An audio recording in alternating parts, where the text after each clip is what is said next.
ஒரு சாதி பின்புலம் இருக்கிறது அப்படின்னு தான் அவர் சூஸ் பண்ணுறாங்க. பயங்கர வெற்றிங்க நான் போட்ட மாநாடு அப்படின்னு அண்ணாமலை சொல்லலாம். அந்த மாநாடு உண்மையிலே வெற்றியான்னு சர்வே எடுக்கிறதுக்கு ஒரு டீம் வச்சிருப்பாரு. அவர் வந்து ஒரு கனவு உலகத்தில் வேணா இருந்துக்கலாம் மொழிய. ஏற்கனவே விஜய் வந்ததுக்கப்புறம் சீமானுக்கே இங்கே வெளியெல்லாம் போயிடுச்சு. இப்போ அண்ணாமலைங்கிற ஒற்றை நபருக்கு என்ன ஆயிருக்கும்? ஆனால் எல்முருகன் அவர்கள்லாம் அவ்வளோ கரிஸ்மாட்டிக் லீடர்லாம் கிடையாது. அவருக்கு மேடை பேச்சே வரல. இப்போ அப்படி இருக்கும்போது ஃபைனலாக கிடச்சிச்சா? ஒரு கட்சியை இங்கே உருவாக்கி அதை வந்து ஓட் ஸ்பிளிட்காக ஸ்பாய்லராக யூஸ் பண்ணுவாங்கன்னு சொல்லிட்டு அந்த மாதிரி கேடி ராகவனை வஞ்சகம் செஞ்சது அண்ணாமலை தான் அப்படிங்கிறது வந்து ஒரு சொல்லப்படாத செய்தியாகவே இருக்குது. இப்படி ரிமூவ் பண்ணுறாரு. ஆனால் பிரச்சனை என்ன அப்படின்னா, இது நீங்கள் பாஜகவுக்குள்ள பண்ணுறது தான் பிரச்சனை. ஜோதிமணி அக்கா காங்கிரஸ், அவங்க எம்பியாக இருக்கிறாங்க, எங்களுக்கு எதிர்கட்சி. தமிழ்நாட்டில் எதிர்கட்சியாக இருக்கிற எங்களுக்கு பிரதான எதிர்கட்சியாக இருக்கிற திமுக செந்தில் பாலாஜி அமைச்சராக இருக்காரு. இவங்கெல்லாம் கட்சியாக வரும்போது தான் இவங்க காங்கிரஸ், நான் பிஜேபி, திமுகலாம். ஆனால் நாங்கள்லாம் ஒரே குலதெய்வ கோயிலில் சாமி கும்பிட்றோம். குறைந்த விலை நிறைந்த தரம், தங்கள் தேவைகள் அனைத்தும் ஒரே இடத்தில். ஜெயச்சந்திரன். வணக்கம் சார். வணக்கம். நாளுக்கு நாள் தமிழக அரசியல் களத்தில் ஏதோ ஒன்று பரபரப்பாக நடந்துக்கிட்டே இருக்குது. அந்த வகையில் கொஞ்ச நாளைக்கு முன்னாடி ஓபிஎஸ் தனி கட்சி ஆரம்பிக்கிறாரான்னு இருந்துச்சு. இன்னைக்கு அண்ணாமலை அவர்கள் தனி கட்சி ஆரம்பிக்கிறாரா அப்படின்ற கேள்வியில் வந்து முடிஞ்சிருக்கு. இதை எப்படி பார்க்குறீங்க நீங்கள்? இது வந்து இப்போ தனி கட்சி ஆரம்பிக்கிறது அப்படிங்கிறது வந்து எதற்கான ஒரு குறியீடு ஆகிருச்சு அப்படின்னா, முன்னாடி கட்சியை விட்டு வெளியே வந்தவங்க யாராவது தனி கட்சி ஆரம்பிப்பாங்க. ஏன் அப்படின்னா, நம்மளாம் சேர்ந்து ஒரு நோக்கத்துக்கு ஆரம்பித்தோம், அதில் நீங்கள் விலகி போயிட்டீங்க, அதனால அந்த நோக்கத்துக்கு செயல்படுற தொண்டர்கள் இருந்தால் அவங்கள கூட்டி நான் புது கட்சி ஆரம்பிக்கிறேன் அப்படின்னு சொல்லுவாங்க. அது செய்கிறாங்களா ரெண்டாவது. இன்னைக்கு அப்படி இல்லாமல் நான் இந்த கட்சியில் இருந்தேன், கொஞ்சம் சொத்தெல்லாம் சேர்த்துக்கிட்டேன், இந்த கட்சியிலையும் எனக்கு இடம் இல்லை, வெளியே போய் ஒத்தாளாக இருந்தால் சொத்தெல்லாம் பறிமுதல் பண்ணிடுவாங்க. எப்படியாதும் ஏதாச்சும் ஒரு ரைடு இல்லை ஏதாச்சும் ஒரு மிரட்டல் அப்படின்னு சொத்தெல்லாம் பறிமுதல் பண்ணிடுவாங்க. அப்போ எனக்கு ஒரு ப்ரொடெக்ஷன் வேணும் அப்படின்னா நான் ஒரு கட்சியாக மாறணும். கட்சியாக மாறினா அதுக்குன்னு தொண்டர்கள் இருப்பாங்க, வேறு வேறு பொறுப்பில் பதவிகளில் இருப்பாங்க. 4 இடத்துல போராட்டம் பண்ணி, அதாவது நானும் ஒன்று இருக்கேன் அப்படின்னு காட்டிக்கிட்டா நம்மளை வந்து டச் பண்ண மாட்டாங்க அப்படின்றது பயத்தினால மட்டும் கிடையாது. எல்லா பெரிய கட்சிகளுக்கும் நம்ம ஒரு பிளேயர் ஆகலாம். இப்போ ஒரு கட்சி, தமிழ்நாட்டில் ஒரு கட்சி இருக்குது, அது வந்து நாங்கள் தான் ஆட்சியை பிடிப்போம், இந்த மண் நம்மகிட்ட சிக்கிச்சுன்னா தமிழனுக்கு தான் எல்லாம் அப்படின்னு வந்து பொய்ப்புரட்டா விட்டுருக்கு. அந்த கட்சி பல வருஷமாக என்ன பண்ணிக்கிட்டு இருக்கு அப்படின்னா, ஏதாவது ஒரு கட்சியில காசை வாங்கிட்டு இன்னொரு கட்சியோட ஓட்டை பிரிக்கிற வேலையை மட்டும் தான் பார்த்துக்கிட்டு இருக்கு. அப்போ அந்த மாதிரி அது ஒரு தொழில். ஸோ இந்த ஒரு தொழில் ப்ரொடெக்ஷன் வந்துடும். நம்மளை ஏன் தூக்கி உள்ளே வைக்க மாட்டான், இல்லை நம்ம ஏன் சுத்த பறிமுதல் பண்ண மாட்டான்னா, நம்ம ஒரு கட்சியாக இருந்தால் நம்ம ஓட்டை பிரிக்கிறதுலையோ இல்லை நம்மளுக்கு தேவையான இடத்துல போய் அவன் வந்து குரல் கொடுக்கறதுக்கோ உதவுவான் அப்படிங்கிற ஒரு பிஸ்னஸ் செட்டில்மெண்ட் மாதிரி. அதுக்கு தான் வந்து கட்சியை வந்து புதுசாக தொடங்குறது அப்படின்றது வந்து இப்போ ஓபிஎஸ் ஆகட்டும், அண்ணாமலை ஆகட்டும். ஏன்னா அண்ணாமலை இப்போ கடைசி ஒரு 2 வாரமாக பார்த்தீங்கன்னா, பாஜகவில் இருக்கிறவங்களே அண்ணாமலை எங்கே நிலம் வாங்கினாரு, எவ்வளோக்கு நிலம் வாங்கினாரு, 4.5 கோடிக்கு வந்து பத்திரப்பதிவு பண்ணியிருக்காரு. ஆனால் அந்த நிலத்தோட விலை வந்து 35 கோடி. அப்போ பார்த்தீங்கன்னா 30 கோடி வந்து அவர் ஆட்டையை போட்டார். இன்னொரு இடத்துல வந்து விவசாய நிலத்தை 65 லட்சத்துக்கு 11 ஏக்கர் பதிவு பண்ணியிருக்காரு. இப்படியெல்லாம் தொடர்ந்து குற்றச்சாட்டுகள் வந்துகிட்டு இருக்கு. நம்மளுக்கு ஏற்கனவே தெரியும், அது என் மண் என் மக்கள்னு போனார்ல, அந்த மண் அப்படிங்கிறத அதை வாங்குறதுக்கு தான் போகிறாரு.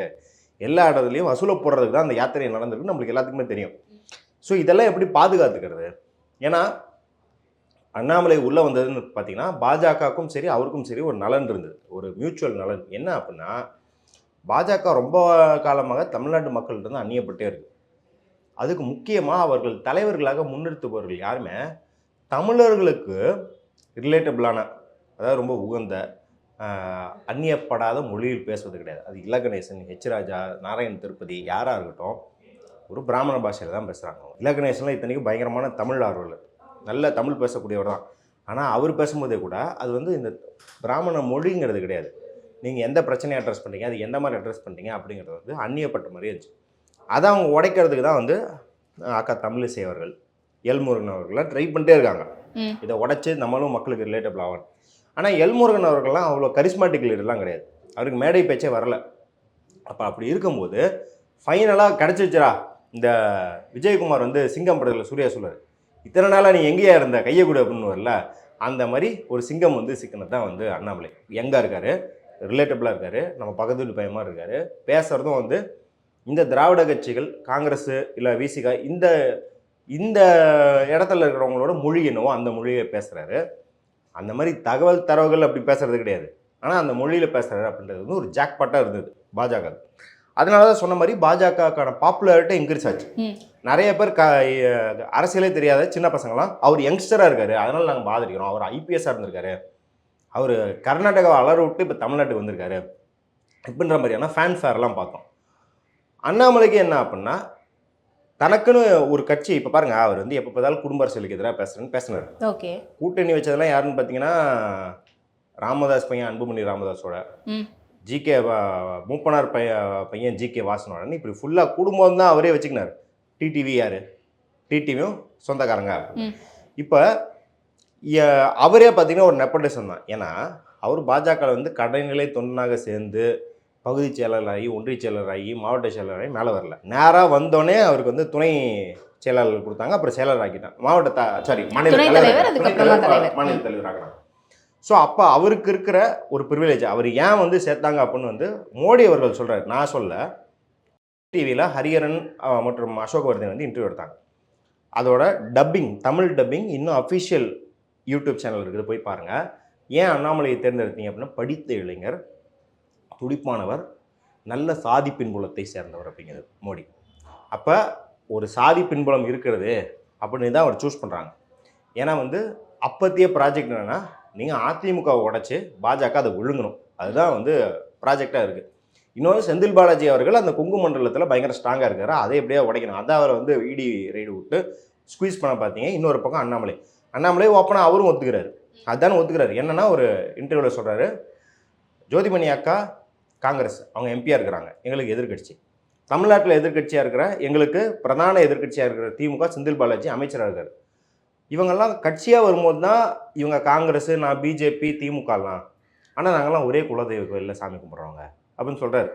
அப்போ இதற்காக தான் சூஸ் பண்ணியிருக்காங்கன்னு அண்ணாமலைக்கும் தெரியும், மோடிக்கும் தெரியும், தமிழ் மக்களுக்கும் வெளிப்படையாக தெரியும். அப்போ இந்த காரணத்துக்காக வந்த அண்ணாமலை அந்த காரணத்தை தாண்டி ஒரு மிதமிஞ்சிய மதிப்பீடுக்கு போயிட்டார். ஓகே, என்ன மாதிரி? அதாவது அவர் என்ன நினைச்சிட்டாருன்னா அவருக்கு வேகமாக பாப்புலாரிட்டி வளருது, ப்ளஸ் அவருக்கே ஒரு வார் ரூம் வச்சிருந்தார். ஓகே, பிஜேபிக்குன்னு இல்லை, அண்ணாமலைக்குன்னு ஒரு வார் ரூம், பர்சனலைஸ்டாக ஒரு வார் ரூம் வச்சிருந்தார். அந்த வார் ரூம் வந்து முழுக்க பார்த்தீங்கன்னா தமிழ்நாட்டில் மட்டும் கிடையாது, வட இந்தியா ஃபுல்லாக பரப்புறது. வட இந்தியாவில் இருக்கிற, யூபியில் இருக்கிற, பீகாரில் இருக்கிறவங்களாம் வந்து இப்போ பார்த்தீங்கன்னா ட்விட்டரில் போய் அண்ணாமலையை திட்டினா, ஒரு 1.5 வருஷம் முன்னாடி சொல்கிறேன், இப்போ இல்லை, உங்களுக்கு வட இந்தியாக்காரெலாம் உங்களை வந்து திட்டுவான். Annamalai is the hope for India, Modi இறக்குங்க, அண்ணாமலை அடுத்து பிரைம் மினிஸ்டர் ஆக்கிடலான்ற அளவுக்கு பேசிக்கிட்டு இருந்தாங்க.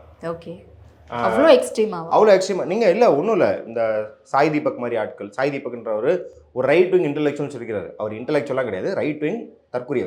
அவர் வந்து பாட்காஸ்ட்டில் பேசும்போது சொல்கிறார், அடுத்த பிரைம் மினிஸ்டர் யாரெல்லாம் கேட்கும்போது, இல்லை அது போன்ற நபர்கள்ட்ட கேட்கும்போது எல்லாருமே என்ன சொல்கிறாங்கன்னா, யோகி ஆதித்யநாத், அண்ணாமலை, நிதின் கட்கரி அண்ணாமலைக்கு ஒரே எக்ஸ்பீரியன்ஸ் இருக்கா? இல்லை. ஆனால் அண்ணாமலையை முன்னெடுத்துக்கிட்டே இருந்தாங்க. அண்ணாமலையும் பார்த்தீங்கன்னா இங்கே அந்த பார்ப்பனர் அல்லாத ஒரு முகம் வேணும்னு அண்ணாமலை நிறுத்தினாங்கன்னு சொன்னாலையா, அண்ணாமலையும் வந்தவொடனே என்ன பண்ணுறாரு, ஹெச் ராஜாவை பெண்ணுக்கு தர்றாரு, கேடி ராகவனை பெண்ணுக்கு தர்றாரு. கேடி ராகவனை வஞ்சகம் செஞ்சது அண்ணாமலை தான் அப்படிங்கிறது வந்து ஒரு சொல்லப்படாத செய்தியாகவே இருக்குது. ஓகே, இப்படி ரிமூவ் பண்ணுறாரு. ஆனால் பிரச்சனை என்ன அப்படின்னா, இது நீங்கள் பாஜகக்குள்ளே பண்ணுறது தான் பிரச்சனை. பாஜக அட் தி எண்ட் வந்து உயர் சாதியினரோட நல்லனுக்கு தான் வேலை பார்க்கும். நீங்கள் அவங்கள தள்ளிட்டு, அதாவது நீ உயர் சாதியாக இல்லாமல் இரு, ஆனால் நீ ஏன் நலனுக்கு வேலை பாரு, அதுதான் பாஜகவோட ஸ்ட்ராட்டஜி. அதனால தான் இன்றைக்கி வந்து எல்லா இடத்துலையும் ஓபிசி தலைவர்களை வந்து பாஜக வந்து மத்திய பிரதேசாட்டும் உத்தரப்பிரதேசாட்டும் முன்னிலைப்படுத்துது. ஆனால் இவர் என்ன பண்ணுறாரு, அதை தாண்டி தனக்கு இருக்கிற ஒரு பாப்புலாரிட்டியை வச்சு இவங்க எல்லாத்தையும் பின்னுக்கு தள்ளிட்டு தான் முன்னாடி போகிறோன்னு நினைக்கிறார். என்ன அப்படின்னா, அப்படி போகுவதாக இருந்தால் நீங்கள் ஆர்எஸ்எஸோட கொள்கையில் ரொம்ப தீவிரமாக வேலை பார்த்து மோடி அவர்கள் மாதிரி இருக்கிற எல்லாத்தையுமே ரூத்லெஸ்ஸாக முடிச்சுட்டு நீங்கள் அடுத்த அரசியலுக்கு போகணும். ஓகே, இல்லை அப்படின்னா எங்கேயாவது ஒரு இடத்துல சறுக்குனீங்க அப்படின்னா நீங்கள் வந்து பின்னுக்கு தள்ளினாலு, நீங்கள் முதுகில் குத்தினாலாம் யாரோ ஒரு ரொம்ப ஏழ்மையாக இருக்கிற ரோட்டில் கடை போட்டிருக்கிறவங்க கிடையாது, அத்தனை பேர் கோடீஸ்வரங்க, அத்தனை பேரும் சாதி அடுக்கில் மேல் இருப்பவர்கள், அவர்களுக்கு சுப்ரீம் கோர்ட்லேருந்து பியூரோக்ராட்ஸ் வரைக்கும் எல்லாமே வந்து தான் கைக்குள்ளே வச்சுருக்கிறவங்க. அதனால தான் பாருங்கள், இப்போ குருமூர்த்திக்கும் அண்ணாமலைக்கும் ஒரு பெரிய பிரச்சனை ஓடுது அப்படின்னு சொல்கிறாங்க. அப்படி இருக்கும்போது இந்த flew too close to the சன்னுவாங்க, ஒரு பறவை வந்து என்னால் உயரமாக பறக்க முடியும்னு நேராக சூரியன் கிட்டே போய் எரிஞ்சு கீழே விழுந்துருவாங்க. அதை தான் அண்ணாமலை பண்ணியிருக்காரு. முழுக்க இந்த மமதை இருக்கு இல்லையா, வட இந்தியாக்காரன் பாராட்டுறான். ப்ளஸ் வந்து அவருக்கு இங்கிலீஷ் பேச தெரியும், தனக்கு இங்கிலீஷில் வந்து இன்டர்வியூ கொடுக்க தெரியும், இங்கிலீஷில் வந்து ஸ்பீச் கொடுக்க தெரியுன்றது வந்து அவருக்கு ஒரு பெரிய கிக்காக இருக்குது. போய் உட்காந்து ஆத்தாத்துன்னு ஆத்துறது, நவிகா குமார்கிட்ட போயிட்டு 25% நாங்கள் வந்து 25 சீட்ஸ் ஜெயிப்போம், 40ல் நான் வேணால் பெட்டு கட்டுறேன், 25% சொல்லியிருந்தாரு. 25% சொல்லியிருந்தாரு. ஐ புட் மை நேம் அந்த ராக்ஸ் மேம் அப்படின்னு வேறு சொல்லியிருந்தாரு. அது வந்து அந்த லைன் அப்படின்னு சொல்லணும். அந்த ராக்ஸ் அப்படின்னா சரக்கு ஊற்றுறதுக்கு ஐஸ் கியூப் போடுறது தான் அந்த ராக்ஸ்ன்னு சொல்லுவோம். அவர் வந்து எந்த பழக்கத்தில் சொன்னாரோ தெரில, வேகமாக வந்து அந்த ராக்ஸ் மேம் அப்படிலாம் சொல்லுவார். அவருக்கு அப்படி ஒரு பாப்புலாரிட்டி, ஒரு பேன் இண்டியன் பாப்புலாரிட்டி வரதை அவரால் ஹேண்டில் பண்ணவே முடியல. ரொம்ப நார்சிஸ்டாக, அதாவது நார்சிஸ்ட்னா தன்னோட சுயப்பெருமைக்கான ஒரு நபர் ஆகிவிட்டார். ஷாருக் கான் சொல்லுவார், நான் ஷாருக் கான் இல்லை, நான் ஷாருக் கான் அப்படிங்கிற ஒரு பிராண்டுக்கு வேலை பார்க்குற ஒரு சாதாரண ஆள் அப்படின்னுவார். நான் என்ன நானே வெளியே தள்ளிட்டு ஷாருக் கான்ற ஒரு ஆக்டரை வந்து ஏதோ ஒரு இமேஜ் மாதிரியும் அதுக்கு நான் வேலை செய்கிற வேலைக்கார மாதிரி தான் பார்க்குறேன்னாரு. அண்ணாமலை அரசியல் அப்படி ஆகிட்டார். ஓகே, அதனால தான் இன்றைக்கி இவளுக்கு இவ்வளோ பெரிய சரிவு, பாஜகக்குள்ளே எல்லாத்துக்குடைய முரண். ஏன்னா இது இவ்வளோ வெளிப்படையா முரண் அப்படிங்கறது யாருமே எந்த இடத்துலயுமே வெளிப்படுத்தலையா? ஏன் முரண் சொல்றது? ஏன் அப்புறம் வெளில தூக்குனாங்க? ஒரு மெச்சூரிட்டினா யூ ஷுட் நாட் பர்ன் த பிரிட்ஜஸ்னுவாங்க. அதாவது நான் உங்களோட கூட்டணி வைக்கல அப்படின்னாலும் என்னைக்கோ ஒரு நாள் கூட்டணி வைக்க போகிறேன் அப்படிங்கிற கணக்கில் வச்சுக்கிட்டு இன்றைக்கி உங்களை நான் எதிர்க்கிறனாலும் ஒரு எல்லைக்கு மேலே எதிர்க்கக்கூடாது. ஏன்னா திரும்பி எப்போனாலும் சேர்ந்துக்குவோம். இதை வந்து தப்பு பண்ண யார்கிட்டருந்து பாடம் கற்றுக்கணும்னா நீங்கள் வைகோ அவர்கள்ட்ட பாடம் கற்றுக்கணும். ஏன்னா அவர் திமுக கூட்டணியில் இருக்கும்போது கலைஞர் தான் எனக்கு கடவுள்ன்ற மாதிரி பேசுவார். திமுக கூட்டணியில் எதில் இருந்தால் உலகத்திலே பெரிய ஊழல்வாதி கலைஞர் தான் பேசுவார் அவர். இப்படி இருக்கும்போது எல்லாருமே அன்றும் இன்றும்னு வந்து முதல்ல இன்றைக்கி தான் மீம்ஸில் வந்து இது என்னவாயின்னு இப்போ தான் போடுறாங்க வழியா.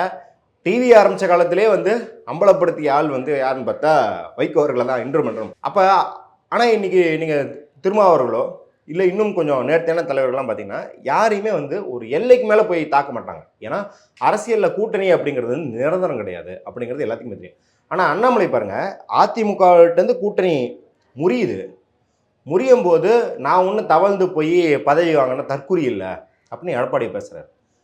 ரொம்ப தெனாவட்டாக எங்கே போயிட போகிறீங்க, இந்த டிவிஎஸ் இருக்குது, இன்வெஸ்டிகேஷன் 4 விட்டா அப்புறம் எங்கள்கிட்ட தானே ஓடி வரணும்.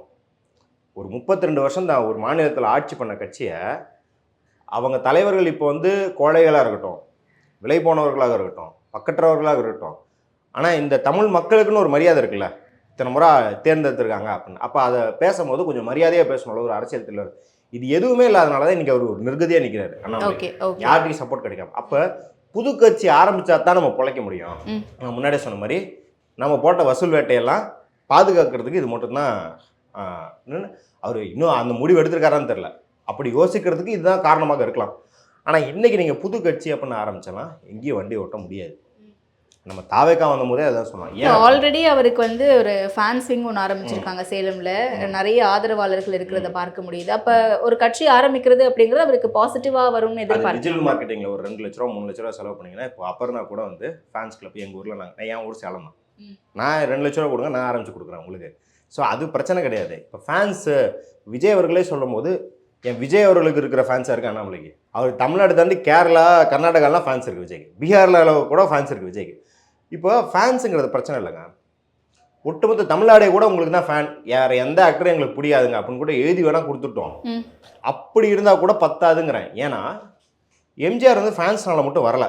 அவர் அதுக்கு முன்னாடி, அதாவது எம்ஜிஆர் வந்து 1935 வந்து அவர் காங்கிரஸ் மெம்பராக வர்றாரு. ஓகே, தன்னோட 16 வயசில் 17 வயசில் மெம்பராக வர்றாரு, காங்கிரஸில் மெம்பராக வர்றாரு. 1977 தான் சீஃப் மினிஸ்டர் ஆகிறார். 42 வருஷம் அரசியல் உழைப்பு இருக்குது. அதெல்லாமே விட்டுரும். அவர் உடைக்கவே இல்லை, நேராக தேர்தலை கொண்டான்னு வச்சுப்போம். எம்எஸ்எஸ் பாண்டியன்னு சொல்லிட்டு ஒரு இன்டலெக்சுவல் இருக்கார். அவர் எம்ஜிஆர் எதை கேப்சர் பண்ணார்? இப்போ நீங்கள் ஒரு புது அரசியல் கட்சி ஆரம்பிச்சிங்க அப்படின்னா 2 விஷயத்தை கேப்சர் பண்ணணும். ஒன்று கான்ஸ்டுவன்சின்னு தொகுதிகள் கிடையாது, மக்களில் எந்தெந்த குழுக்களை நீங்கள் வந்து எடுக்க போகிறீங்க அப்படின்றது ஒன்று. இஷ்யூஸில் எந்த இஷ்யூஸை புதுசாக எடுக்க போகிறீங்க. இப்போ சீமானவர்கள் வந்தார் அப்படின்னா திராவிட கட்சிகளில் ஈழத்தமிழ் பிரச்சனைக்கு ஒரு போதாமை இருந்தது, அந்த போதாமையை ஃபில் பண்ணுவதற்கு வந்தேன் அப்படிங்கிறது தான் ஒரு கிளைம். யார்? சீமானவர்களோட கிளைம். அப்புறம் விவசாயிகள் அப்படின்ற மாதிரியான அவருக்குன்னு ஒரு கான்ஸ்டுவன்சியை சூஸ் பண்ணிக்கிறார். அது வெற்றி பிடிச்சா தோல்வி பிடிச்சா அதுக்கு அவ்வளோ நேர்மையாக அதை விட்டுருவோம். புரியுது, டார்கெட்டடா. டார்கெட். எம்ஜிஆர் அவர்கள் வந்தபோது எம்எஸ்எஸ் பாண்டியன் என்ன சொல்கிறாருன்னா, அர்பன் பார்த்தீங்கன்னா அர்பன் தான் வந்து திமுகவோட ஃபோர்டர்ஸ். சென்னையெல்லாம் ஜெயிக்கவே முடியாது திமுகவோட கோட்டைன்னுவாங்க. அப்போ அர்பனில் இருக்கிற தலித் மக்களை அவங்க கவர் பண்ணிட்டாங்க, ஆனால் ரூரல் தலித் மக்களை அவங்க கவர் பண்ணல. ஏன்னா ரூரலில் பார்த்தீங்கன்னா அன்னைக்கு டெல்டா பகுதியில் பார்த்தீங்கன்னா இந்த பார்ப்பனர் அல்லாத இல்லை பார்ப்பனர்கள் ஜெனரல் கேட்டகரி இருப்பாங்க. அவங்க வந்து நில உடைமையாளர்களாக பண்ணையார்களாக இருப்பாங்க, பெரும் நிலம் வச்சுக்கிறோம். அவர்களை எதிர்த்து குத்தகைதாரர்களாக இருந்த ஓபிசி சாதியை அணி திரட்டினாங்க திமுக. தலித் மக்களை பெருசாக அணி திரட்டலை. அப்போ ரூரல் பகுதியில் இருக்கிற தலித் மக்களுக்கெல்லாம் ஒரு ஹோப் இல்லாமல் இருந்ததை எம்ஜிஆர் கேப்சர் பண்ணார். இன்னொன்று, அதற்கு முன்னாடி திமுகவுக்கு முன்னாடி இந்த பண்ணையார்கள்லாம் காங்கிரஸில் இருந்தாங்க. கொங்கு மண்டலத்திலேயாகட்டும் டெல்டா மண்டலத்திலேயாகட்டும் காங்கிரஸில் இருந்தாங்க. அவர்கள் காங்கிரஸ் வீழ்ச்சிக்கு அப்புறம் அவங்களுக்குன்னு ஒரு நிலையான கட்சி இல்லாமல் போனதுனால அவர்களையும் எம்ஜிஆர் கவர் பண்ணார். ஸோ இப்படி இந்த கட்சிகள் கவர் பண்ணாத டெமோகிராஃபிக்ஸை கவர் பண்ணுறதுக்குன்னு ஒரு கட்சி வரும்போது தான் அந்த கட்சியால் அதை கேப்சர் பண்ண முடியுது. திமுகன்னு ஏன் கேப்சர் பண்ணுச்சு? ஏன்னா பார்ப்பனர்களும் உயர் சாதி மட்டுமே காங்கிரஸில் இருந்தாங்க, அடித்தட்டு மக்களுக்குன்னு ஒரு கட்சி இல்லாமல் இருந்துச்சு, திமுகன்னு ஒன்று வந்துச்சு. அப்போ அதனால தானே திமுக ஜெயிக்க முடியுது. அப்போ இன்னைக்கு பார்த்தீங்கன்னா எல்லா கட்சியும் எல்லா இஷ்யூஸையும் சரி, எல்லா கான்ஸ்டியூன்சி எல்லா டெமோகிராஃபிக்ஸும் சரி, அதுக்கு ஏற்கனவே கட்சிகள் இருக்குது. நீங்கள் அப்போ புதுசாக உருவாக்குறீங்க அப்படின்னா புதுசாக இவால்வ் ஆகிற இஷ்யூ. இப்போ 2K கிட்ஸ் மத்தியில் ஒரு திரண்டு வரும் ஏதாவது ஒரு பிரச்சனையை கையில் எடுத்து நீங்கள் முன்னகர வேண்டும். ஓகே, அப்படி என் கண்ணுக்கு தெரியறதுன்னா கிக் ஒர்க்கர்ஸ். இப்போ தான் வந்து பார்த்தீங்கன்னா நிலையான வேலை இல்லாமல், அதாவது நிரந்தர வேலைகள் இல்லாமல் வண்டி ஓட்டுறதுலேருந்து கேப் ஓட்டுற வரைக்கும் ஒரு நிலையற்ற கான்ட்ராக்ட் தொழில் அப்படின்றது வளர்ந்து வருது. அது ஆர்ட் ஆகட்டும், வீட்டு வேலை செய்வதாகட்டும், எல்லாமே அப்படி தான் ஆகிட்டு வருது. அப்போ இவர்களை மையப்படுத்துவது தான் புது அரசியலாக இருக்க முடியும் இல்லைய. உங்களுக்கு ஏற்கனவே விவசாய பிரச்சனையிலேருந்து மொழி பிரச்சனையிலேருந்து ஏற்கனவே கட்சிகள் இருக்குது, தொழிலாளர் பிரச்சனைகளுக்கு கட்சிகள் இருக்குது, சாதி பிரச்சனைகளுக்கும் கட்சிகள் இருக்குது. அப்போ ஒன்று இது இல்லாமல் நீங்கள் ஒரு பிரச்சனை கையில் எடுக்கணும். இல்லை இந்த பிரச்சனைக்கு புதுசாக ஏதாவது ரொம்ப இனோவேட்டிவாக நம்மலாம் வந்து வாயப்புழக்கிற மாதிரி ஒரு தீர்வு சொல்லணும். அப்படி அண்ணாமலைட்டு இருக்கான்னு கேட்டால் அப்படியெல்லாம் ஒன்றும் கிடையாது. இப்போ அவர் வெளியே வந்து என்னென்னு கட்சின்னு வைப்பார்? அவர் பெரியாரை திட்டிருக்காரு. இல்லை, செய்தியாளர் சந்திப்பில் கூட கேள்வி கேட்குறாங்க, புது கட்சி ஆரம்பிக்க போறீங்களா சார் அப்படின்னு சொல்லிட்டு. தனி கட்சி ஆரம்பிக்கும் போது சொல்கிறேன் வாங்க அப்படின்னு சொல்லிட்டு தான் அதை புறம் தள்ளிட்டு போகிற மாதிரி போகிறாரு. அப்போ அந்த ஐடியா இருக்கா இல்லையாங்கிறதே வேற விஷயம். பட் இப்போ பாஜகவில் அண்ணாமலைக்கு முரண் இருக்கிறதா நம்ம தொடர்ந்து சொல்லப்பட்டுட்டே வந்துட்டு இருக்குல்ல, அது சொல்லப்படுற செய்தி தானா இல்லை உண்மையாகவே இருக்காங்கிறதுலே ஒரு கேள்வி இருக்குது. ஏன்னா அமித்ஷா அவர்கள் தொடர்ந்து அண்ணாமலை அவர்களை ஒவ்வொரு மேடையிலையும் தூக்கி தான் பேசிட்டு இருக்காரு. இப்போ வரைக்குமே கூட அண்ணாமலைக்கான அந்த மரியாதை இங்கே கொடுக்கப்பட்டே தான் இருக்குது. இவர் தான் ஒரு சில விஷயங்கள் வந்து புறக்கணிக்கிறாரு அப்படின்னு சொல்கிறாங்க. அண்ட் அதுக்குமே வேலிடான ரீசன் சொல்றாருன்றத தான் பார்க்க முடியுது. அது எப்படி புரிஞ்சுக்கிறது? அமித்ஷா அந்த கணிப்பில் வந்து எனக்கு உடன்பாடு இல்லை. ஏன்னா மோடி அண்ணாமலை ஃபேவரபுளாக பார்க்குறான்னு வச்சுக்கலாம், அமித்ஷா பார்க்குறாருன்றதுல ஒரு பெரிய கேள்வி இருக்குது. ஏன்னா 9 முறை வந்தார் மோடி தமிழ்நாட்டுக்கு எலெக்ஷனுக்கு, 9 முறை வந்தார். 2 முறை அண்ணாமலையோட கான்ஸ்டிட்யூன்சி கோயம்புத்தூருக்கே போனார். அமித்ஷா ஒரு முறை கூட கோயம்புத்தூருக்கு போகல பிரச்சாரத்துக்கு. அப்போ ஏன் அதை சொல்கிறேன்னா, இது தகவல், இது நேரடியாகவே இருக்கிற தகவல், இதில் யாரும் ஊகிக்கலாம் தேவையில்லை. இன்னொரு வியூகம் என்ன அப்படின்னா, Amit Shah has a parallel frame work. அதாவது பேரலல் ஃப்ரேம் ஒர்க்னா, இப்போது மாநில செயலாளர்கள், அது கீழே இயங்குறவங்க கமிட்டிகள், இவங்கெல்லாம் ஒரு தரவு எடுத்துகிட்டு வந்து சொல்லுவாங்க அமித்ஷாட்ட. ஓகே, அந்த தரவு சரி பார்க்குறதுக்கு அமித்ஷா பேரலில் ஒரு டீம் வச்சுருப்பாரு. பயங்கர விட்டுறீங்க நான் போட்ட மாநாடு அப்படின்னு அண்ணாமலை சொல்லலாம். அந்த மாநாடு உண்மையிலே வெற்றியான்னு சர்வே எடுக்கிறதுக்கு ஒரு டீம் வச்சுருப்பார் அமித்ஷா. இது அமித்ஷா வந்து இப்போ கிடையாது, 2017 உத்தரப்பிரதேஷ்கே உருவாக்குனது ஒரு பேரல் மெக்கானிசம். அதை பற்றி நிறைய பேர் எழுதியிருக்கிறாங்க, அதை பற்றி நிறைய தரவுகளும் இருக்குது. அப்போ அப்படி இருக்கும்போது கண்டிப்பாக இவர் கப்ஸா தான் விடுறாரு. இவர் சொல்கிற அளவுக்குலாம் இவர் தமிழ்நாட்டில் வந்து பாப்புலாரிட்டி கிடையாது, ஊதி பெருகி தான் சொல்கிறாருன்னு அமித்ஷா கண்டிப்பாக தெரியும். ஏன்னா அமித்ஷா வந்து ரொம்ப சயின்டிஃபிக்கான ஆள். அவர் வந்து ஒரு பயங்கரமான மோசமான நபர், ஆனால் துல்லியமாக கணித்து அந்த மோசத்தை பண்ணுறவர். அதனால தான் அவரால் எஃபிஷியண்ட்டாக கெட்ட வேலையை செய்ய முடியுது. ஏங்க நல்லது செய்யணாலும் சரி, கெட்டது செய்யணாலும் சரிங்க, உங்களுக்கு பயங்கரமான டேட்டா வேணும், பயங்கரமான துல்லியமான சயின்டிஃபிக்கான ஒரு விஷயங்கள் வேணும். நீங்கள் வந்து தனி ஒருவனில் வந்து சித்தார்த் அபிமன்யுன்ற ஒரு கேரக்டர் இருக்குது, அரவிந்த் சாமி கேரக்டர். அதை விட சயின்டிஃபிக்கான ஒரு வில்லன் பார்த்துருப்பீங்களா? அவ்வளோ ரொம்ப சயின்டிஃபிக்கான வில்லனாக இருப்பான். அப்போ நீங்கள் வந்து யார் சயின்டிஃபிக்காக இருக்க தேவையில்லைன்னா, இந்த சோஷியல் மீடியாவில் கத்திட்டு இருக்கானுங்கள இவங்களுக்கு தான் சயின்ஸ் தேவையில்லை. ரியல் லைஃப்பில் ஏதாவது ஒரு மாற்றம் செய்யணும் அப்படின்னா அது ஹிட்லராக இருந்தாலும் சயின்டிஃபிக்காக இருக்கணும், நீங்கள் வந்து புரட்சியாளர் அம்பேத்கராக இருந்தாலும் சயின்டிஃபிக்காக இருக்கணும் நீங்கள். அப்போ அதுதான் அங்கே வித்தியாசம். அப்போ அமித்ஷாக்கு சயின்டிஃபிக்காக தமிழ்நாட்டில் என்ன நடக்குதுன்றதை கணிக்கிறதுக்கு ஒரு மெக்கானிசம் இருக்கும். அது கண்டிப்பாக அண்ணாமலை பெய்டு ப்ரொமோஷன்ஸ் தான் பண்ணிக்கிட்டு இருக்காரு, ஒரு டிஜிட்டல் மார்க்கெட்டிங் தான் பண்ணுறாரு. களத்தில் அண்ணாமலைக்கான ஒரு ஆதரவு கிடையாது அப்படின்றது அமித்ஷாவுக்கு தெரிஞ்சிருக்கும். இல்லை என்றால் இவ்வளோ சைட்லைன் பண்ணியிருக்கவும் மாட்டாங்க. இவ்வளோ டிலேடாக நம்மள்ட்ட என்ன சொல்லப்பட்டது அப்படின்னா, அண்ணாமலையை பதவியிலேருந்து எடுத்தாலும் டக்குன்னு அவர் சென்ட்ரல் மினிஸ்டர் ஆக்கிடுவாங்க, ஒரு எம்பி ராஜ்யசபா எம்பி பதவியை கொடுத்து சென்ட்ரல் மினிஸ்டர் ஆக்கிடுவாங்கன்னு சொன்னாங்க. இன்ன வரைக்கும் அப்படி வந்ததாக எதுவும் தெரியவில்லை. அல்லது குறைந்தபட்சம் சவுத் இந்தியாவுக்காக ஒரு இந்த ஓபிசி முக்தி மோர்ச்சான்ற அந்த மாதிரி ஓபிசிக்குன்னு ஒரு பிரிவு இருக்குது, தெரியும். இல்லை வேறு ஏதாவது இளைஞர்கள்னு பிரிவு இருக்கும். அந்த மாதிரி சவுத் இந்தியன் ஸ்டேட்ஸ்க்குலாம் சேர்த்து ஏதாவது ஒரு பொறுப்பாக கொடுப்பாங்களா அப்படின்னு கேட்டால் அதுவும் இன்னும் எதுவும் தந்தபாடு தெரில. இவர் தான் கோயில் குளம்லாம் போய்கிட்டு இருக்காரு, ப்ரெஸ்ஸை சந்திக்கிறாரு, அப்பப்போ ஏதாவது திமுக எடுத்து பேசுகிறாரு, விஜய் எடுத்து ஏதாவது பேசுகிறாரு இல்லையா, இல்லை விஜய் ஆதரித்து பேசுகிறாரு, விஜயை நான் ஆதரிக்கிறேன், அவர் திமுக இப்படி தான் இருக்குன்னு பேசிக்கிட்டு இருக்காரு.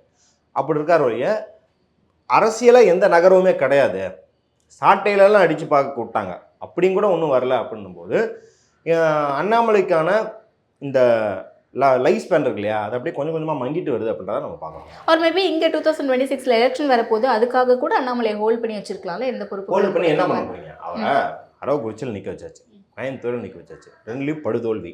ஒரு சாதாரண எலெக்ஷனில், அதாவது சிபிஆர் இன்னைக்கு வந்து துணை ஜனாதிபதியாக இருக்கார்ல, அவர் வந்து கோயம்புத்தூரில் ஜெயிச்சிருக்காரு.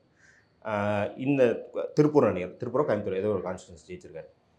இதற்கு முன்னாடி ஹெச் ராஜா அவர் கான்ஸ்டியூன்சியில் ஜெயிச்சு எம்எல்ஏ இருக்கிறாரு. இன்னைக்கு நீங்கள் வந்து அதாவது ஹெச் ராஜாவெல்லாம் நம்ம வந்து மீம்ஸில் வந்து டம்மி பீஸ்ன்னு கலாய்க்கிற மாதிரியான ஒரு நபராக ஆகிவிட்டார். அவரே எலெக்ஷனில் ஜெயிக்க முடிஞ்சிருக்கு. நீங்கள் அதிமுக கூட்டணியில் இருந்தே கொங்கு மண்டலத்தில் ஒரு சீட்டு ஜெயிக்க முடியல உங்களால். அப்படின்னும்போது 26 எலெக்ஷனில் ஹோல்டு பண்ணுற அளவுக்கு என்ன பெரிய சக்தியே வருது இல்லை. அப்படி பார்த்தா தமிழிசை சவுந்தரராஜன் அவர்களுமே கடந்த 2 தேர்தல்கள் வந்து தோல்வி அடைஞ்சிருக்காங்க. அவங்களுக்குமே இந்நேரம் பொறுப்பு கொடுக்காம தான் வச்சிருக்காங்க. இத்தனைக்கும் மாநில கவர்னர் பொறுப்பை வந்து விட்டுட்டு வந்திருந்தாங்க அவங்க லாஸ்ட் எலெக்ஷனில் நிற்கிறதுக்காக. அப்போ அவங்களுமே அந்த கேட்டகரியில் வருவாங்கல்ல. ஏன் அண்ணாமலையை மட்டும் தனியாக வச்சு பார்க்கணும்? இல்லை இப்போது தமிழிசை சவுந்தரராஜன் இப்போ பாருங்க கவர்னராக இருந்திருக்காங்க, அதுக்கு முன்னாடி எலெக்ஷனில் ஜெயிச்சிருக்காங்க, எல்லாம் பண்ணியிருக்காங்க. அவங்களுக்குமே இன்றைக்கி நம்ம ஒரு பெரிய இம்பார்ட்டன்ஸ்லாம் தரதில்லை. நம்ம என்ன சொல்கிறோன்னா அண்ணாமலையை வந்து டார்கெட் பண்ணுறதில்ல. தமிழிசை சவுந்தரராஜன் எப்படி கண்டுக்காம விட்டுருக்கீங்களோ அப்படியே அண்ணாமலையை கண்டுக்காம விடுங்கன்றோம். ஊடகங்கள் தான் அவருக்கு பெரிய வெளிச்சம் தராங்களா. இப்போ டெய்லி போய் ஊடகம் வந்து தமிழிசை சவுந்தரராஜன்ட்ட வந்து விஜய் என்ன சொன்னார் அதுக்கு பதில் சொல்லுங்கள், ஸ்டாலின் என்ன சொன்னார் கேள்வி கேட்டிருக்காங்களா? கிடையாது. அவங்க ப்ரெஸ் அட்ரஸ் பண்ணும்போதெல்லாம் கேட்குறாங்க, ப்ரெஸ் அட்ரஸ் பண்ணும்போதெல்லாம் கேட்குறாங்க. ஆனால் இவர் தினம் தன்னை லைம்லைட்டில் வச்சுக்கிறதுக்கு ப்ரெஸ் அட்ரஸ் பண்ணுறாரு. நம்ம என்ன பண்ணுறோன்னா அதை எடுத்து வச்சுட்டு ஒரு பெரிய அரசியல் நகர்வாக விவாதிக்கிறோம் இல்லையா, அது வந்து தேவையில்லாத ஃபேன்ஃபேருங்கிறாரு. அது வந்து அண்ணாமலை என்ன அப்படின்னா அவருக்குன்னு ஒரு மீடியா ப்ரெசன்ஸ் இருக்குது, அவருக்குன்னு ஒரு மீடியா ஈர்ப்புக்கான ஒரு அட்ராக்ஷன் இருக்குது அப்படிங்கிறதான இல்லையா. அதை தவிர்த்து அங்கே ஒன்றும் பெருசாலாம் நகர்றது கிடையாது. 2026 எலெக்ஷனில் அவர் ஒரு பெரிய பிரளயத்தை ஏற்படுத்த போகிறாரு அப்படிங்கிறதெல்லாம் அவர் வந்து ஒரு கனவு உலகத்தில் வேணால் இருந்துக்கலாம் மொழிய. ஏற்கனவே விஜய் வந்ததுக்கப்புறம் சீமானுக்கே இங்கே வெளியில்லாமல் போயிடுச்சு. இப்போ அண்ணாமலைங்கிற ஒற்றை நபருக்கு என்ன ஆகிடப்போகுது? ஏன்னா இப்போ நம்ம பேசிக்கிட்டு இருக்கிறது அண்ணாமலை பாஜகன்றதில்லை. இப்போ பாஜகவோட தலைவர் நயினார் நாகேந்திரன் தான், அவர் அதிமுகவோட இணக்கமாக தான் இருக்கிறாரு. இதுக்கு வெளியில் தான் அண்ணாமலை, அது பாஜகக்குள்ளே இருந்தாலும் சரி வெளியே இருந்தாலும் சரி, இதுக்கு வெளியே தான் காய் நகர்த்தணும் அப்படின்னும் போது ஒரு தனிநபராக சீமானுக்கோ விஜய்க்கோ இல்லை இருக்கிற அரசியல் கட்சிக்கோ எந்த விதத்தில் அவர் ஈடு இல்லை அப்படின்றத நமக்கு சொல்கிறோம். ஓகே. ஏன்னா இதுக்கு பின்னாடி அண்ணாமலை வந்து மறைமுகமாக திமுகவுக்கு வேலை செய்கிறாரு. திமுக கொடுத்த அசைன்மெண்ட்டின் பேரில் தான் அதிமுகவோட கூட்டணியை பிரித்து 2024 தேர்தலை வந்து சந்திச்சாரு அப்படின்ற தகவல்களும் வருது. இது காசிப்னோ எடுத்துக்கலாம், இல்லை தகவல்னோ எடுத்துக்கலாம், நம்ம எப்படி பார்க்குறோமோ அப்படி. அண்ட் இந்த முறை அண்ணாமலை இந்த லேண்டு வாங்கின விவகாரம் வந்தப்போ கூட திமுகவினரை மிரட்டி தான் அதை வாங்கியிருக்காரு. இப்போ இருக்கக்கூடிய சிட்டிங் அமைச்சர்கள் மேலே வந்து நீங்கள் சொன்ன மாதிரி டிபிஏசி விட்டுருவோம் அப்படின்னு சொல்லி மிரட்டி தான் இந்த லேண்டையே வாங்கியிருக்காரு அப்படின்ற தகவல்கள்லாம் பார்க்க முடியுது. அதாவது இப்போ பாசிபிலிட்டிஸ் இருக்கா? இல்லைங்க, இது வந்து இதை நிராகரிக்கிறதுக்குள்ள முழுமையாக இதுதான் நடக்கும். கான்ஸ்பிரசி தியரி பேசுறதுக்குள்ள இப்போ விஜய் வரும்போது பாஜக தான் இறக்கி விட்ருக்குன்னு பல செய்திகள் சொன்னாங்க. அமர் பிரசாத் ரெட்டி திமுக தான் விஜய் இறக்கி விட்ருக்குன்னு சொன்னாங்க. அரசியல் வந்து அப்படி ரொம்ப நேராக அப்படி தட்டையெல்லாம் அப்படிலாம் நடக்காது. அது பல மூவிங் பார்ட்ஸ் இருக்குது. அதாவது மாநில லெவலில் திமுக எதிர்ப்பாங்க, லோக்கல் லெவலில் திமுகவுக்கு இணக்கமாக இருப்பாங்க.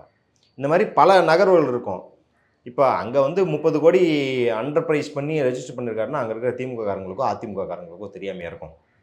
இப்போ அதை வச்சுக்கிட்டு கூட்டணி எங்க ஒரு 30 கோடி நலன் டிரான்சாக்ஷனுக்காக ஒரு கூட்டணியை உடைக்கிறது சேர்த்துறதெல்லாம் நகராது.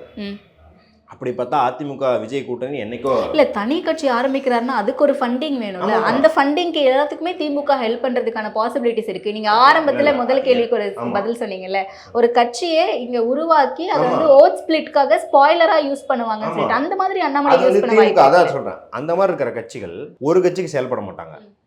234 தொகுதினா திருநெல்வேலியில் அதிமுக காசு வாங்குவாங்க, விழுப்புரத்தில் திமுக காசு வாங்கிப்பாங்க. ஓகே, அந்த மாதிரி தான் இருக்கும் மொழிய. இது வந்து ஒட்டுமொத்த ஸ்டேட்டுக்கு அப்படின்னு இறக்கி விடுற அளவுக்கு திமுகட்டையும் பெரிய அந்த அளவுக்கு ஸ்ட்ரென்த்து கிடையாது. ஒரு முழு கட்சியை, ஒரு கேண்டிடேட்டை இல்லை ஒரு இன்ஃப்ளூயன்சரை வேணால் திமுகவால் வளர்த்தே விடலாமே இல்லையா, இன்னொரு கட்சியை குட்டி போட்டு வளர்த்துற அளவுக்கு திமுகட்டையும் ஃபண்டெல்லாம் கிடையாது. பாஜகவால் பண்ண முடியும். ஏன்னா பாஜகட்ட என்ன ப்ராமிஸ் பண்ண முடியும்னா, நீ இதை பண்ணி கொடுத்தீன்னா, கட்சியை உடைச்சினா, அடுத்து நான் உன்னை ஸ்டேட்டில் ஆட்சியில் உட்கார வைக்க போகிறேன், மத்திய கேபினெட்டில் உனக்கு மந்திரி பதவி வாங்கி தர போகிறன்ற அளவுக்கு ப்ராமிஸ் பண்ண முடியும். திமுக என்ன ப்ராமிஸ் பண்ணுவோம்? அவங்க கேபினெட்டில் விட மாட்டாங்க எப்படியும். அதற்கு மேலே எந்த பதவியும் திமுகவால் ப்ராமிஸ் பண்ண முடியாது. வேறு என்ன, ஒரு சில கோடிகள் கொடுக்கலாம். அந்த ஒரு சில கோடிகளை வச்சுக்கிட்டு அவங்க 234 தொகுதியிலையும் எலெக்ஷனை ஒரு பக்கம் திருப்புவாங்க அப்படிங்கிறலாம் கஷ்டம். அந்தந்த ஊரில் வேணால் அந்தந்த ஊரில் இருக்கிற மினிஸ்டர், ஏதாவது பெரிய மினிஸ்டர் போட்டி போடுறாருன்னா அவர் வேணால் இந்த மாதிரி கட்சிகளை பர்சனல் கெப்பாசிட்டியில் பயன்படுத்திக்கலாம் முடியா. நேஷனல் லெவல் ஸ்டேட் அப்படி பண்ணணும்னு சொல்லல. இப்படியான தகவல்கள் வருதே, அப்படி அதுக்கான பாசிபிலிட்டிஸ் இருக்கான்னு கேட்குறேன். அதான் சொல்கிறேன் நான், பாசிபிலிட்டிஸ் கண்டிப்பாக இருக்கு. ஆனால் அது வந்து பகுதியாக இருக்கும் போலிய ஒரு ஸ்டேட் வைடாக அந்த பாசிபிலிட்டிலாம் கிடையாது. அது திமுக கூட கூட்டணி சேர்ந்துட்டு பாஜக வளைக்கிற மாதிரி இருந்தால் அமித்ஷா என்னைக்கும் நசுக்கி தூக்கி வெளியே எறிஞ்சிருப்பார். ஸோ அந்த மாதிரி அந்த அளவுக்கெல்லாம் வந்து விவரம் தெரியாதவங்க பாஜக காரங்களும் கிடையாது, பாரிவள்ளல்களும் திமுக காரங்க கிடையாது அப்படிங்கிறத நம்ம பார்க்கலாம். ஆனால் இப்போ அண்ணாமலை அதிமுக கூட்டணியில் தான் இருக்காங்க, என்டிஏல. ஆனால் இன்னைக்கு மாநில தலைவராக பாஜகவுக்கு இல்லாத போதும் கூட டிடிவி அவர்களை போய் சந்திக்கிறது, ஓபிஎஸ் அவர்களை போய் சந்திக்கிறது, இது எல்லாமே எப்படி புரிஞ்சுக்கலாம்? நம்ம என்ன பண்ண ட்ரை பண்ணுறாரு? அது இம்மெச்சூரிட்டி தான், பொலிட்டிக்கல் இம்மெச்சூரிட்டி தான். அதான் இப்போ கிடைக்கிற வெளிச்சத்துலேருந்து நம்ம இதெல்லாம் பண்ணிட்டு இருக்கலாம். ஒரு 5 வருஷம் கழித்து பார்த்தா நம்ம வந்து ஒரு இளைய பழக்கருப்பையாகவும் இல்லை இளைய தமிழறிவு மணியன் மாதிரி தான் இருப்போம் அப்படிங்கிறது அண்ணாமலைக்கு வந்து இப்போ புலப்பல்ல. அவர் வந்து அதான் சொல்கிறேன்ல, உயர பறக்கிறாருன்னு சூரியனுக்கு ரொம்ப நெருக்கமாக பறந்துக்கிட்டே இருக்காரு. ஏற்கனவே அவர் அவமானப்பட்டு தான் வெளியே உட்காந்துருக்காரு. அவர் பதவி பறிப்பு அப்படிங்கிறதே ஒரு பெரிய அவமானம் தான். அதுக்கு வேற ப்ரொட்டஸ்ட் பண்ணுறதுக்கு பயங்கரமான ஆன்லைன் கேம்பெயின்ஸ்லாம் பண்ணி மற்ற தலைவர்கள் மேலாம் அவதூறுலாம் பரப்பி தமிழிசை அக்காக்கும் இவருக்கும் பெரிய சண்டையாகி அமித்ஷா வந்து குருமூர்த்தி வீட்டில் உட்காந்து தீர்த்து வைக்கிற அளவுக்கு ஒரு பெரிய பஞ்சாயத்தாச்சு. அப்போ நீங்கள் ஸ்டார்ட் ஆஃப் த பொலிட்டிக்கல் கரியரில் இவ்வளோ பிரச்சனைகள் பண்ணுறீங்க அப்படின்னா யார் உங்களை லாயலிஸ்ட்டாக எடுத்துப்பா? இப்போ நாளைக்கு நீங்கள் வேறு கட்சிக்கு போகிறீங்க, அதிமுகவுக்கு போய் சேர்றீங்கன்னு வச்சுக்கோங்க, உங்களை எப்படி நம்புவாங்க? அப்போ அந்த தன்மை அண்ணாமலைகிட்ட இல்லை அப்படின்னு பார்க்கும்போது அவரே வந்து இந்த பையனை வந்து ஒரு 4 வருஷத்தில் அரசியலில் முடிச்சு விட்டுலாம்ப்பான்னு யாராவது யோசிச்சா கூட, எதுக்குங்க 4 வருஷம் 2 வருஷம் நானே முடிச்சுக்கிறேன் பாருங்கன்னா ஒரு வேகமாக போறாரு அப்படின்னு தான் நம்ம பார்க்கலாம். குறைந்த விலை, நிறைந்த தரம், தங்கள் தேவைகள் அனைத்தும் ஒரே இடத்தில். ஜெயச்சந்திரன்.